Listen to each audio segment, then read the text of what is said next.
नमस्कार बच्चों। Jammu Kashmir board of school education की किशोर भारती छठी की हिंदी की पाठ्य पुस्तक में से आज हम एक कविता जो है उसको पढ़ेंगे और समझने की कोशिश करेंगे। इस कविता का शीर्षक है वह चिड़िया जो, और इसके कवि हैं केदारनाथ अग्रवाल। इस कविता में बड़े ही सुंदर शब्दों में कवि ने चिड़िया की बात जो है वो की है। आइए इस कविता को पढ़ें और समझने की कोशिश करें। कविता को पढ़ने से पहले कुछ शब्दों पे ध्यान दे दीजिए। दूध भरे झुंडी के दाने, यहाँ पे सबसे पहले झुंडी के दाने किसे कहा गया है? ज्वार और बाजरा का जो अनाज जो लगता है उसकी जो बालियां होती हैं उसे ही यहाँ पे झुंडी के दाने कहा गया है। दूध भरे क्यों कहा गया? क्योंकि जब वो नया जब उनमें अंकुर फूटता है तो उसमें से दूध नुमा जो है वो पदार्थ निकलता है, उसे ही यहाँ पे कहा गया है दूध भरे झुंडी के दाने। दूसरा जो शब्द है अन्न, अन्न होता है अन्य।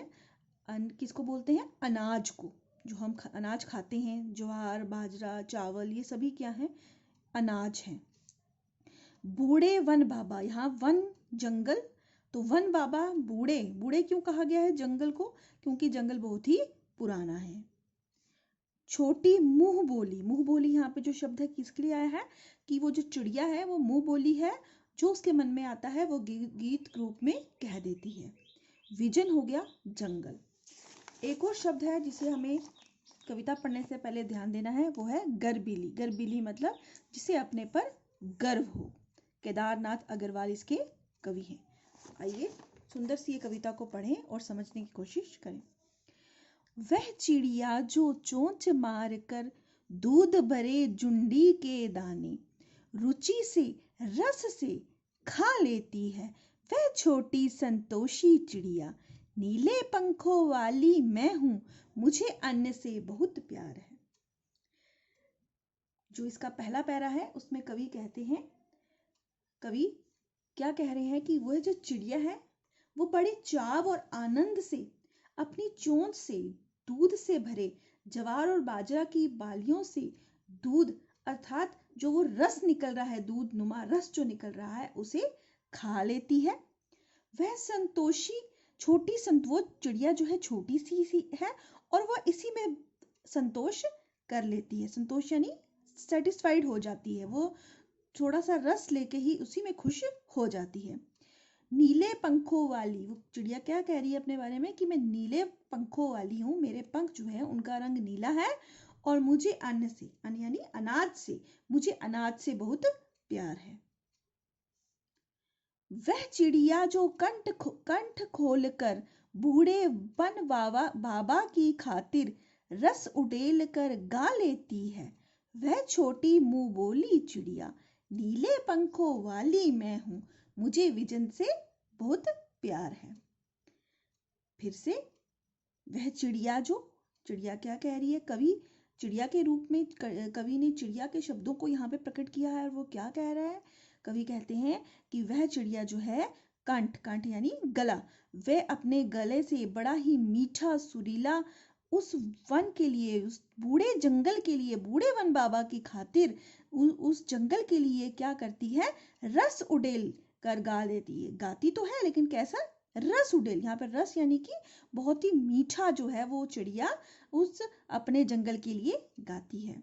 वह छोटी मुंह बोली चिड़िया, वह छोटी सी चिड़िया है और वो मुंह बोली है। मुंह बोली क्यों कहा गया है चिड़िया को? क्योंकि जो उसके मन में आता है वो गीत रूप में वहां पे गा देती है। और नीले पंखों वाली मैं हूं, वो नीले, उसके पंखों का रंग कैसा है? नीला है।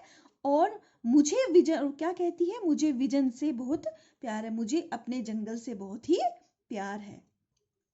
ये तो स्वाभाविक है क्योंकि वो अन्न खाती है, अनाज खा के जिंदा है, तो उसे उस चीज से बहुत लगाव है क्योंकि उसके बगैर वो रह नहीं सकती, खाए बगैर वो कैसे जिंदा रहेगी। दूसरी जो चीज, उसे अब जंगल से बहुत प्यार है। क्यों प्यार है? क्योंकि उस जंगल में वो रहती है, उड़ती है, उसका घोंसला वहां है और इन सभी चीजों से उसको प्यार है। आगे, वह चिड़िया जो चोंच मार कर चढ़ी नदी का दिल टटोल कर जल का मोती ले जाती है, वह छोटी गर्वीली चिड़िया, नीले पंखों वाली मैं हूं, मुझे नदी से बहुत प्यार है। फिर से, वह चिड़िया, वो जो चिड़िया है वो क्या करती है, चोंच मारकर अपनी चोंच में वो क्या करती है, नदी, चाहे वो नदी चढ़ी हो, चढ़ी नदी यानी कि जिसमें बहुत तेज धारा का पानी बह रहा है, लेकिन उसका भी दिल टटोल लेती है, उसके भी दिल से वो क्या करती है, जल नुमा मोती, जल मोती की बूंद, जो कि मोती जल की बूंद जो कि एक मोती की तरह लग रही है, उसे भी वो वहां से निकालकर अपनी चोंच में भरकर ले जाती है। और वह छोटी चिड़िया, छोटी सी चिड़िया है, उसे गर्वीली चिड़िया, उसे अपने पे बहुत ही गर्व है, वो नीले पंखों वाली है। और अंत में वो क्या कह रही है चिड़िया, मुझे नदी से बहुत प्यार है, मुझे उस वहां जो नदी बहती है जंगल में, उससे बहुत ही प्रेम है, प्यार है। तो ये आपकी छोटी सी कविता है। यहाँ पे कुछ प्रश्न उभर के आते हैं कि जैसे चिड़िया जो है उसको किन किन चीजों से प्रेम है। तो चिड़िया को 3 चीजों से, एक अन्न से बहुत प्यार है, विजन से बहुत प्यार है, और उसे नदी से बहुत ही प्रेम है। ठीक है, उसके रंग कैसा है, उसके पंखों का रंग कैसा है, उसके पंखों का रंग नीला है। उसे मुंह बोली क्यों कहा गया है, क्योंकि जो उसके मन में होता है वो वहां अपने जंगल में गा लेती है और उसे बहुत ही अच्छा लगता है। वो किसके लिए गाती है, रस उड़ेल कर किसके लिए गाती है, मीठा किसके लिए गाती है, वन के लिए, अपने जंगल के लिए, क्योंकि वो वहां पे रहती है। तो ये आपकी एक कविता थी। तो यहाँ पे मैंने इसकी व्याख्या जो है वो भी की हुई है इस तरह से। ये सबसे पहले आपका पहला पैरा, इसका प्रसंग देखिए, प्रसंग मैंने यहाँ पे छोटा सा लिखा है, तीनों पैरों का आपका यही प्रसंग रहेगा, आपके लिए भी आसानी है। इसको मैं एक बार पढ़ देती हूँ। यह पंक्तियां हमारी पाठ्य पुस्तक किशोर भारती की कविता वह चिड़िया जो से ली गई है। इस कविता के कवि श्री केदारनाथ अग्रवाल हैं। देखिए, जब भी आप प्रसंग लिखते हैं तो 3 चीजें जो है आपको मेन लिखनी होती है। एक हो गई पाठ्य पुस्तक का नाम, किशोर भारती है, उसके बाद कविता का नाम वह चिड़िया जो, और उस कविता के कवि कौन है, ये जैसे यहाँ पे मैंने लिख दिया है केदारनाथ अग्रवाल। और इन तीनों ही जो चीजें हैं इनको आपको इस तरह से इकहरा में रखना होता है। इकहरा मतलब जिसको आप सिंगल कामा बोलते हो, इन्वर्टेड कामा बोलते हो इंग्लिश में, ये इस तरह से रखना है। तो आपको ये इसकी टेक्निक है इसको लिखने की।